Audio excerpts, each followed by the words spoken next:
জাতির খেদমত করে, মসজিদ মাদ্রাসার খেদমত করে। জোরে বলেন ঠিক কিনা? এই জন্য কোরআনওয়ালাদেরকে বেশি বেশি ভালোবাসার দরকার আছে না নাই? বেশি বেশি মহাব্বত করবেন, ভালোবাসবেন। আপনি যদি কোরআন শেখেন নাই, আপনি কোরআনের সংস্পর্শে যদি আসেন, আল্লাহ পাক আপনার জিরো থেকে হিরো বানায়া দিবেন। একটা ঘটনা বলে আমি আপনাদের কাছ থেকে বিদায় নেব। আমার ভাইয়েরা, বন্ধুরা আমার, একটু সময় ধৈর্যের সাথে বসে থাকেন। হযরতে ওমর রাদিয়াল্লাহু তাআলা আনহু, আপনারা নাম শুনেছেন। ইসলাম কবুলের পূর্বে উনি কেমন ছিল, কেমন দুর্ধর্ষ ছিল আপনারা জানেন। ঘটনা থেকে শুনুন। হযরতে ওমর রাদিয়াল্লাহু তাআলা আনহুর জন্য নবীজি একদিন দোয়া করেছিলেন, আল্লাহ, খাত্তাবের ছেলে ওমর অথবা হিশামের ছেলে আবু জাহেল, এই দুইজনের ভিতরে যে কোনো একজনকে আল্লাহ আপনি ইসলামের জন্য কবুল আর মঞ্জুর করে নেন। আল্লাহ নবীজির দোয়া আল্লাহ তাআলা কবুল করে নিয়েছেন। ওই দিন থেকে হযরতে ওমর রাদিয়াল্লাহু তাআলা আনহু রাসূলের প্রতি প্রেম আর ভালোবাসা বাড়তে লাগলো। হযরতে ওমর নবীজিকে তালাশ করেন, শুধু বারবার খোঁজাখুঁজি করেন আল্লাহ নবীজির জন্য, নবীজির চেহারা দেখার জন্য মনটা শুধু ছটপট ছটপট করে। নবীজি মসজিদুল হারামে নামাজে দাঁড়ায়া গেলেন। আল্লাহর পয়গম্বর সূরা হাক্কা তেলাওয়াত করতেছেন, আল হাক্কাতু মাল হাক্কা ওয়া মা আদরাকা মাল হাক্কা।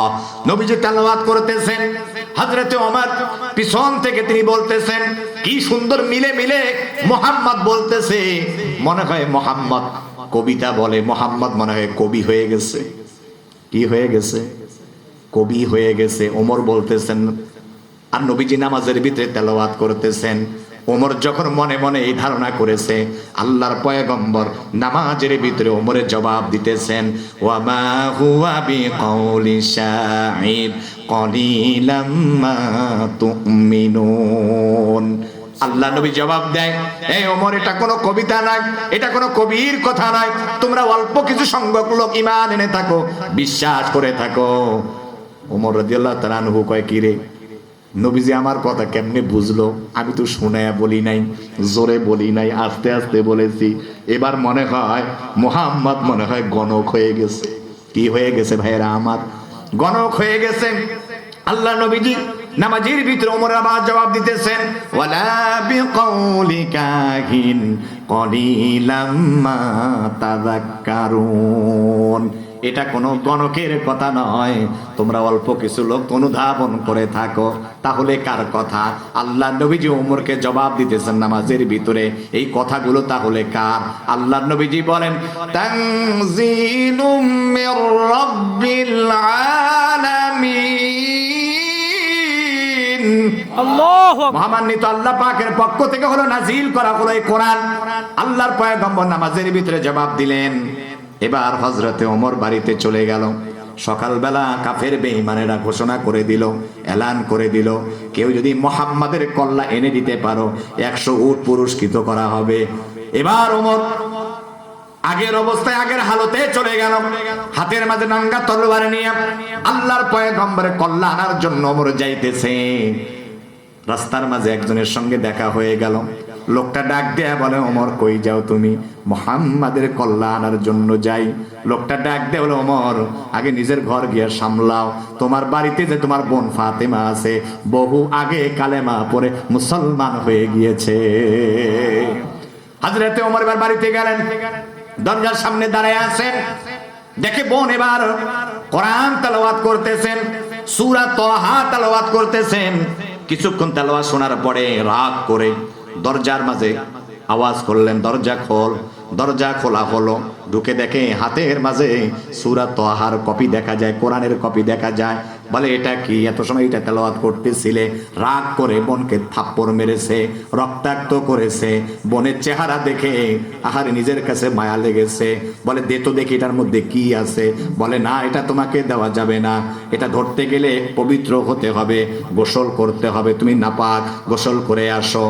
হযরতে ওমর গিয়ে গোসল করলেন, ওযু বানালেন।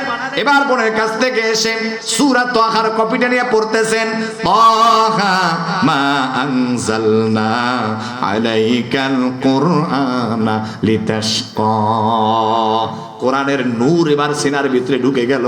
হযরতে ওমর রাদিয়াল্লাহু তাআলা আনহু বোনকে ডেকে বলেন, বোন তোকে অনেক জুলুম করেছি, নির্যাতন করেছি, দয়া করে মেহেরবানি করে আমারে মাফ করে দাও।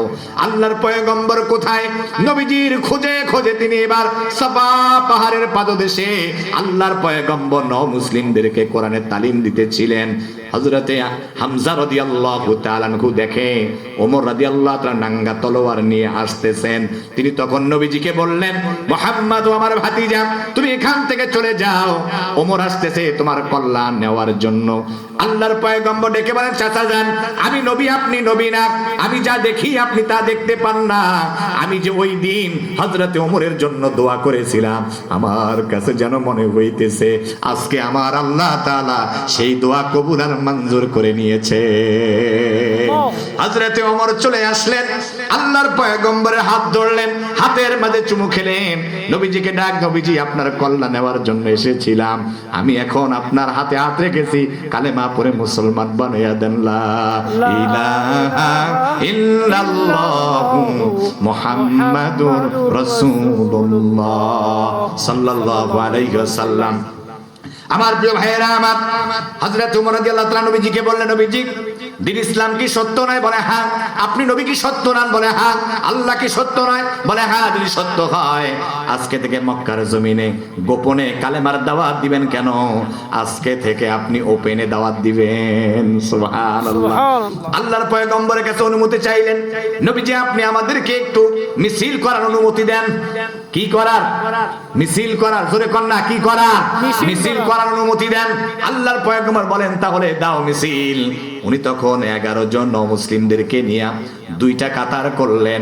সামনে কাতারে হামজা রাদিয়াল্লাহু তাআলা আনহু, আর এক কাতারে হযরতে ওমর রাদিয়াল্লাহু তাআলা আনহু।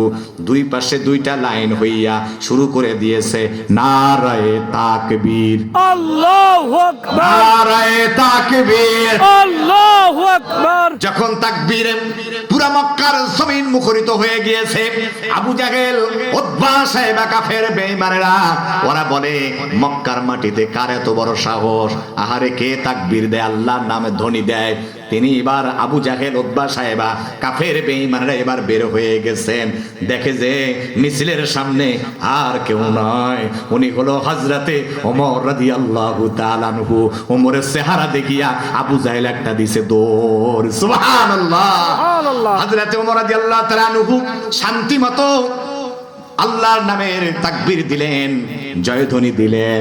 মক্কার গোলাপ কি সুন্দর করে গিয়ে চুমু খাইলেন।